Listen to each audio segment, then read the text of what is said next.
कटहल की चोरी। शेर ने अपनी गुफा के सामने एक कटहल का पेड़ लगाया था, जिस पेड़ को साल भर में बस एक ही कटहल लगता था। शेरनी को कटहल का पेड़ बड़ा ही प्यारा था। कुछ सालों बाद शेरनी की अचानक से मौत हो जाती है। उसके मरने के बाद तो शेर उस कटहल के पेड़ को शेर की आखिरी निशानी समझकर उसका अच्छे से ध्यान रखने लगता है। शेरनी, तुम्हारे जाने के बाद मैं इस कटहल में ही तुम्हें ढूंढने की कोशिश करता हूँ। इस पेड़ से बात करने से ऐसा लगता है जैसे मैं तुमसे ही बात कर रहा हूँ। मुझे तो अभी भी तुम्हारे पास होने का आभास होता है शेरनी। शेर के लिए वो कटहल का पेड़ बहुत ही महत्वपूर्ण था। शेर ने उस पेड़ की निगरानी के लिए लोमड़ी को रखा था। दूसरे ही दिन दोनों पास वाले जंगल की ओर निकल पड़े। अपने ही मौज मस्ती में उन्होंने ये सफर बड़ी आसानी से तय कर लिया। वो जंगल पूरी तरह से सूख चुका था। पर एक दिन एक बंदर उस जंगल आता है। उसे वो कटहल का पेड़ दिखाई देता है। अरे वाह कटहल, ये तो मेरा मनपसंद फल है। आज तो मैं इसे ही खा जाऊंगा। बंदर पेड़ पर चढ़ने की कोशिश कर रहा था कि तभी पीछे से लोमड़ी चिल्लाते हुए कहती है, अरे बंदर, बंदर नीचे उतर, तू कटहल को नहीं छू सकता। अरे ऐसे क्या हीरे जवाहरात लगे हैं इस कटहल में जो मैं हाथ नहीं लगा सकता? अरे ये हमारे शेर महाराज का मनपसंद कटहल है। जल्दी से नीचे उतरो, नहीं तो मैं शेर महाराज को बुलाऊंगी। फिर शेर महाराज तुम्हें कच्चा चबा जाएंगे। ये सुनकर बंदर डर जाता है और वो नीचे उतरकर वहाँ से चला जाता है। बंदर जंगल के जानवरों को कटहल की कहानी पूछता है। तब उसे कटहल के बारे में सब पता चलता है। उसी वक्त भालू बंदर से कहता है, देखो बंदर, उस कटहल के आसपास भी नहीं घूमना। मैंने जो बताया उसे ध्यान में रखना, समझे? बंदर जब कभी उस रास्ते से गुजरता तो उसे कटहल की खुशबू उसे वहाँ खींचती जाती, पर वो शेर की डर की वजह से उस कटहल से दूर ही रहता था। तो वहीं दूसरी ओर बंदर बड़ी ही तेजी से अपने जंगल की ओर निकल पड़ता। इस मुसीबत से हमें सिर्फ लोमड़ी चाची ही बचा सकती है। उन्हीं के पास ऐसे कोई जादुई मंत्र का तोड़ होगा, अब वही कुछ कर सकती है। मुझे तुरंत उनके पास पहुंचना होगा। किसने मेरे कटहल को चुराया? किसकी इतनी हिम्मत हुई? सामने आओ, नहीं तो मैं एक एक करके सबको मार दूंगा। महाराज, हम में से किसी ने कटहल नहीं चुराया है। हमें भी इस बात का दुख है कि कटहल चोरी हो गया, पर हम पर यकीन कीजिए महाराज। फिर मेरा ये कटहल कहाँ चला गया? देखो, आज शाम तक मुझे मेरा कटहल मेरे सामने चाहिए, नहीं तो इस जंगल को शमशान बनने से कोई नहीं रोक सकता। सारे जानवर डर के मारे कटहल को ढूंढने लगते हैं। लोमड़ी तो हर जानवरों की घर की तलाश करती है, पर उसे कटहल कहीं नहीं मिलता। तभी उसे बंदर की याद आती है। तब वो बंदर को ढूंढती है, पर बंदर भी उसे कहीं नहीं दिखाई देता। तब तो लोमड़ी को बंदर पर पूरा शक हो जाता है। लोमड़ी शेर के पास आती है और कहती है, महाराज, मैंने चोर का पता लगा लिया है। महाराज, कटहल चुराने वाला बंदर है। कटहल पर बंदर की पहले से ही बुरी नजर थी। एक बार तो मैंने ही खुद उसे रोका था। लगता है बंदर कटहल चोरी करके जंगल छोड़कर भाग गया। क्या उस बंदर की इतनी हिम्मत? लोमड़ी, मुझे वो बंदर किसी भी कीमत पर चाहिए। बंदर के कटहल चोरी करने की बात जंगल में फैल जाती है। ऐसे में बंदर जंगल आते रहता है कि वो भालू को चुपके से कटहल खाते देख लेता है। बंदर भालू के पास जाता है और कहता है, अरे वाह भालू, उस दिन तो मुझे ज्ञान दे रहा था और आज तो खुद इस कटहल के मजे ले रहा है। बंदर, बंदर तू वापस कैसे आया?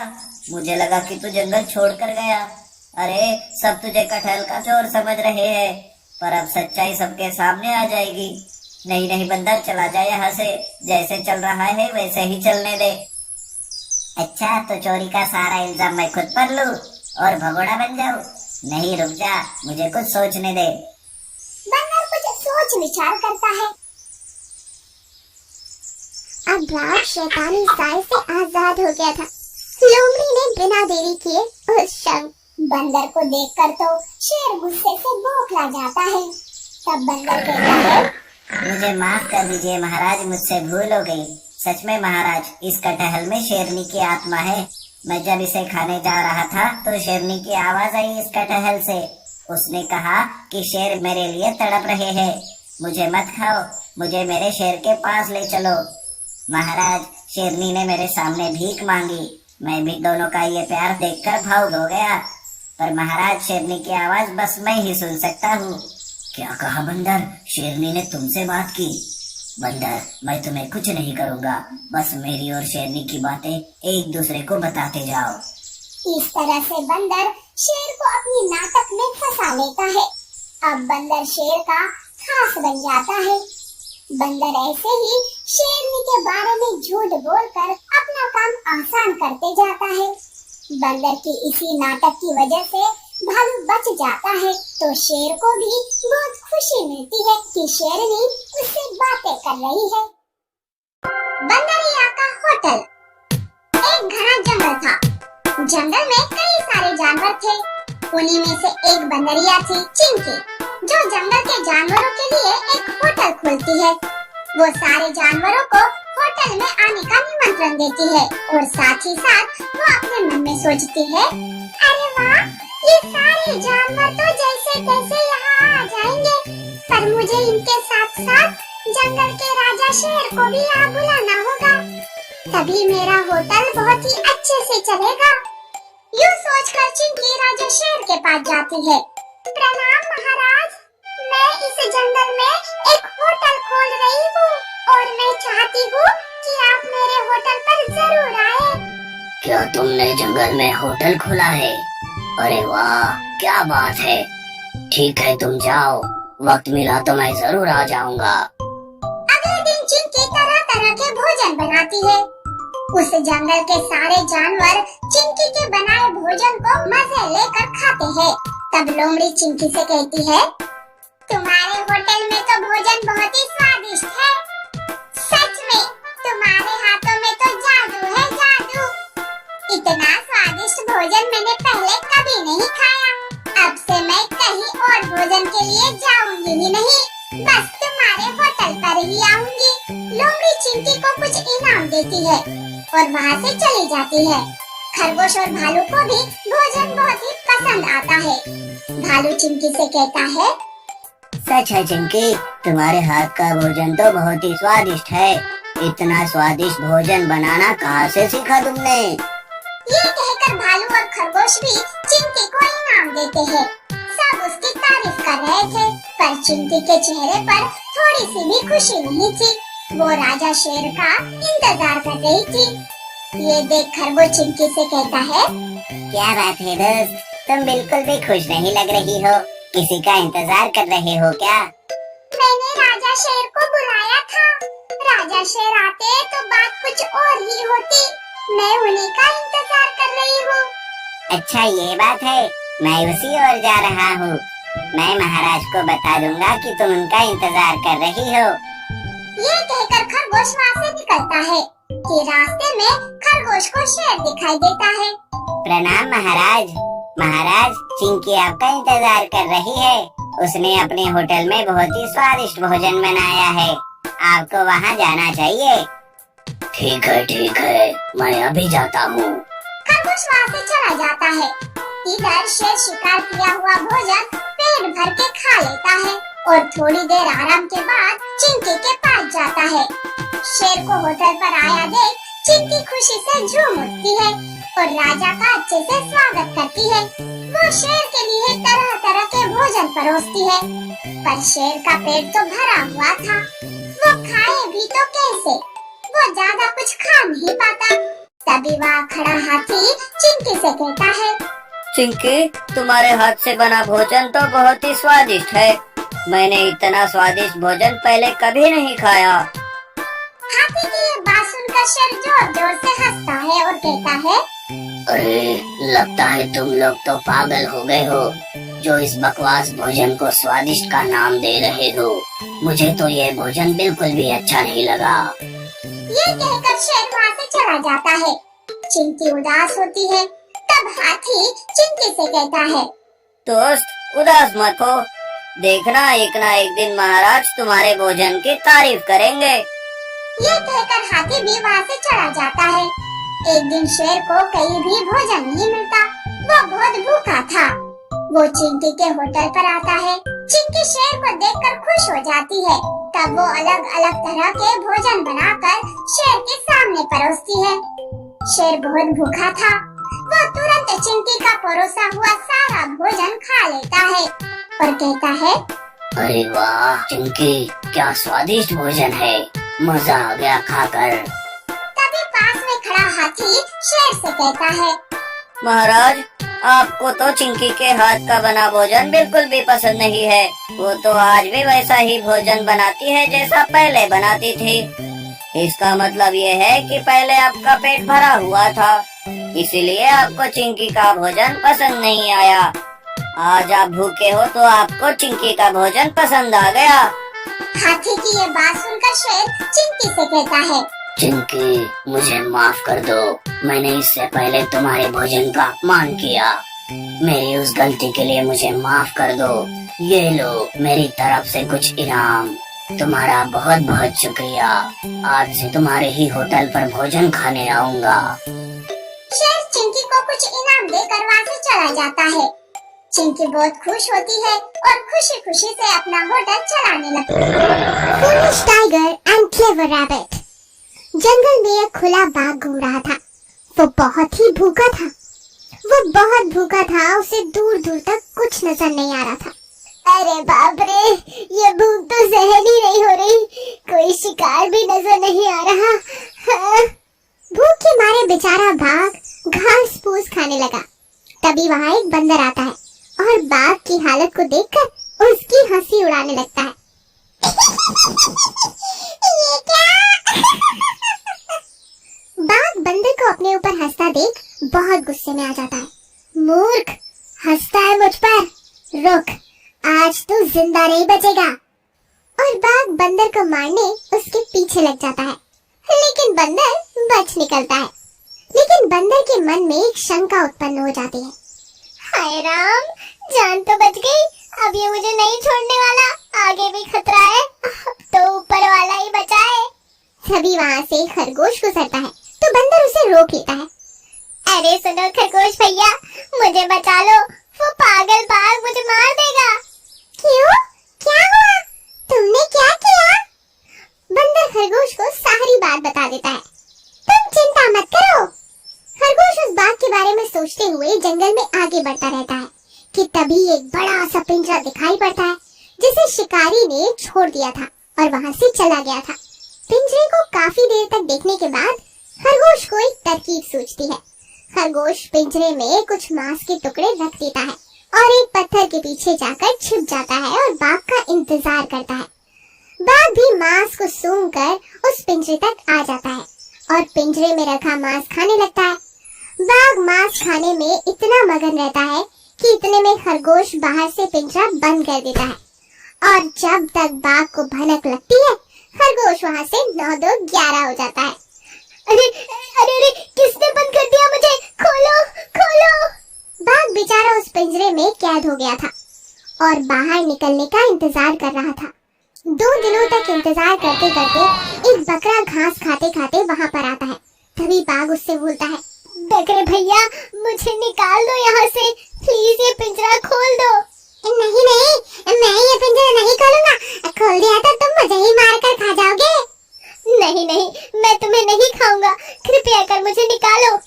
ठीक है, पर वादा करो कि मुझे नहीं मारोगे।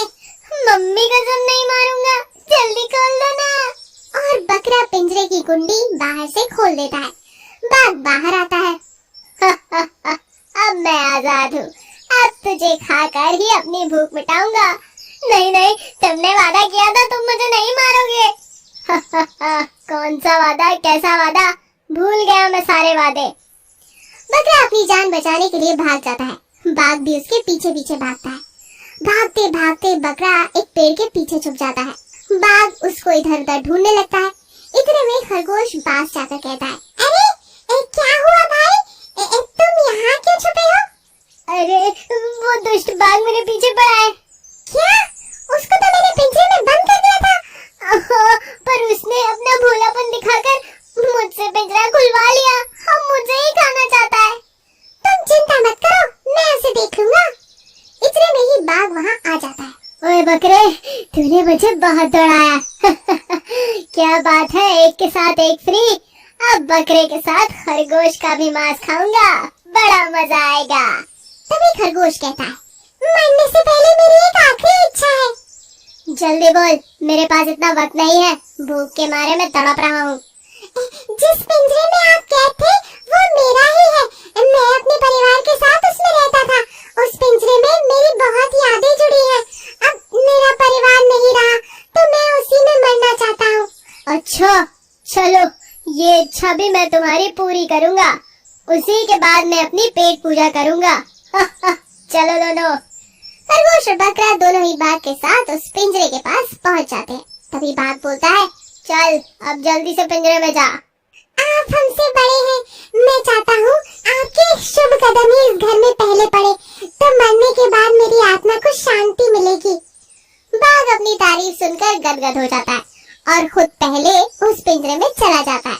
उसके जाते ही खरगोश बाहर से दरवाजा बंद कर देता है। कैसा लगा मेरा मजाक? नहीं, मुझे बाहर निकालो, मैं किसी को नहीं खाऊंगा।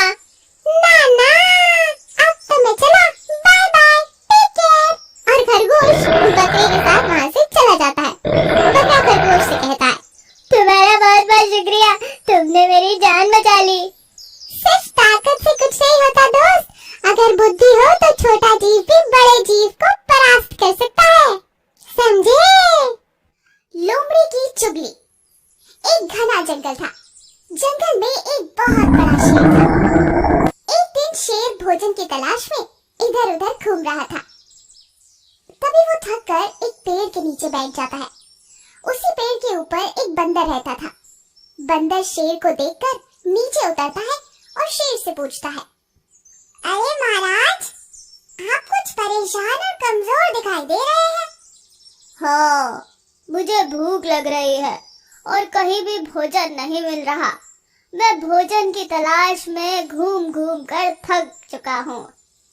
महाराज, मेरे पास कुछ फल है, अगर आप खाना चाहो तो मैं आपके लिए लेकर आ सकता हूँ। हाँ जाओ जाओ, मुझे आज बहुत भूख लग रही है, फल ही खाकर अपना पेट भरूंगा। बंदर शेर को फल लाकर देता है। शेर फल खाकर बंदर का शुक्रिया अदा करता है। तुम्हारा बहुत बहुत शुक्रिया, तुमने मेरी भूख मिटा दी। आज से तुम मेरे साथ रहोगे। उस दिन से शेर और बंदर दोनों साथ ही रहने लगते हैं। दोनों साथ जाते हैं, बातें करते हैं। पूरा दिन एक अच्छे मित्र की तरह बंदर और शेर साथ ही रहा करते थे। बंदर और शेर की इस दोस्ती पर लोमड़ी की नजर थी। इस बंदर की इतनी मजाल कि वो महाराज से दोस्ती कर रहा है। मुझे कुछ करना पड़ेगा जिससे इन दोनों की दोस्ती टूट जाए। ये सोचकर लोमड़ी एक दिन शेर के पास जाती है। महाराज, आप क्यों इस बंदर से दोस्ती कर रहे हो? ये आपके बारे में बुरा भला कहता फिर रहा है। शेर आश्चर्यचकित होकर लोमड़ी से कहता है, क्या सच में? क्या वाकई मेरा दोस्त बंदर मेरी बुराई कर रहा है? जिस पर लोमड़ी कहती है, जी हाँ महाराज, बंदर कह रहा था कि आप उसके जैसे इस पेड़ से ऊपर पेड़ पर छलांग नहीं मार सकते। बंदर सारे जंगल में अपनी तारीफ कर रहा था। ये कहकर लोमड़ी वहाँ से चली जाती है। लोमड़ी की बात पर शेर को विश्वास नहीं होता। शेर आकर ये सारी बात बंदर को बताता है और उससे पूछता है कि क्या उसने ऐसा कहा था। बंदर साफ इनकार कर देता है। इस बात पर शेर को समझ आ जाता है और वो बंदर से कहता है, दोस्त, वो लोमड़ी चालाक है। वो अपनी बातों में हम दोनों की दोस्ती को तोड़ना चाहती थी। हम दोनों को मिलकर उसे सबक सिखाना होगा, वरना उसकी वजह से हमारी दोस्ती टूट जाएगी। अगले दिन लोमड़ी शेर के पास आती है। महाराज, आप अभी भी इस बंदर पर विश्वास कर रहे हैं? वो आपके बारे में बुरा भला कह रहा था। आपको बिल्कुल भी विश्वास नहीं करना चाहिए। शेर गुस्से से उससे बोला, तुम यहाँ से चली जाओ। तुम हमारी दोस्ती को तोड़ना चाहती हो। मैं तुम पर बिल्कुल भी विश्वास नहीं करूंगा। मैं तुम्हें इस जंगल से निकालता हूँ। अगर तुम फिर से मुझे दिखाई दी तो मैं तुम्हें खा जाऊंगा। लोमड़ी डर कर वहां से भाग जाती है। तो इस कहानी से हमें क्या सीख मिलती है?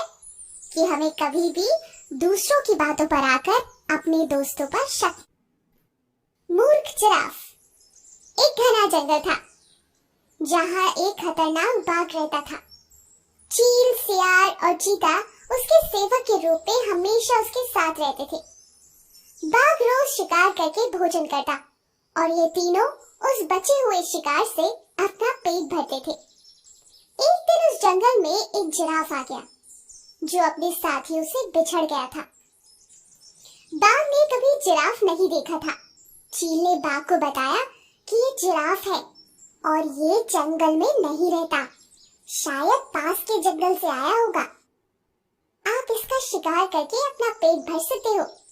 चीता और सियार को भी चील की बात अच्छी लगी। तीनों की बात सुनकर बाघ ने कहा, नहीं, ये हमारा मेहमान है, मैं उसका शिकार नहीं करूंगा। बाघ जिराफ के पास गया और जिराफ ने उसे सारी बात बताई कि वो किस तरह अपने साथियों से बिछड़कर जंगल में पहुंच गया। मैं बहुत परेशान हूँ महाराज, मेरी मदद कीजिए। मैं अपने साथियों से बिछड़कर इस अनजान जंगल में पहुंच गया हूँ। सुबह से कुछ नहीं खाया है। बाघ को उस कमजोर जिराफ पर दया आई। तुम हमारे मेहमान हो, इस जंगल में ही रहोगे जब तक तुम्हारा जी करे। चील, चीता और सियार इस बात को सुनकर मनी मन जिराफ को कोसने लगे। ये महाराज भी न जाने क्यों इतने दरियादिल बन रहे हैं। अगर आज ये इसको छोड़ते नहीं तो इस मोटे ताजे जिराफ का मांस खाने को मिलता। जिराफ ने बाघ की बात मान ली और जंगल में ही रहने लगा। जल्द ही जंगल की घास और हरी पत्तियां खाकर वो तंदुरुस्त हो गया।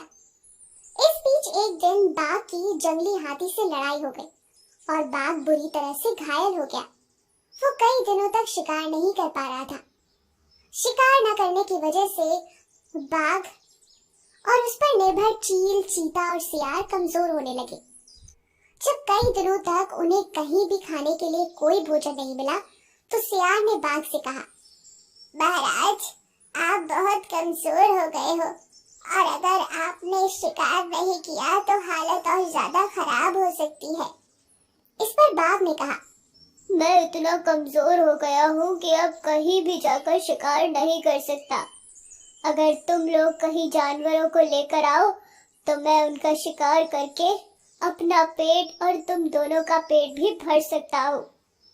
इतना सुनकर सियार ने लपाक से कहा, अरे महाराज, अगर आप चाहें तो हम जिराफ को यहाँ लेकर आ सकते हैं। आप उसका शिकार कर लीजिए। बाघ ये सुनकर गुस्सा हो गया और बोला, वो हमारा मेहमान है, उसका शिकार मैं कभी नहीं करूंगा। तभी सियार ने महाराज से पूछा, अगर वो स्वयं आपके सामने खुद को समर्पित कर दे तो? हाँ, तब मैं उसको खा सकता हूँ।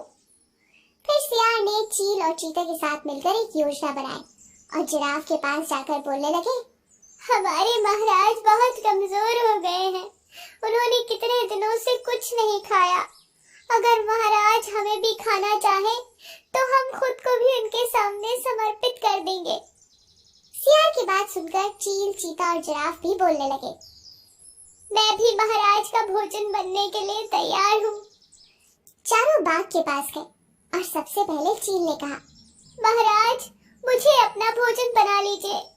सियार बोला, तुम बहुत छोटे हो, तुम भोजन क्या नाश्ता भी नहीं बन पाओगे।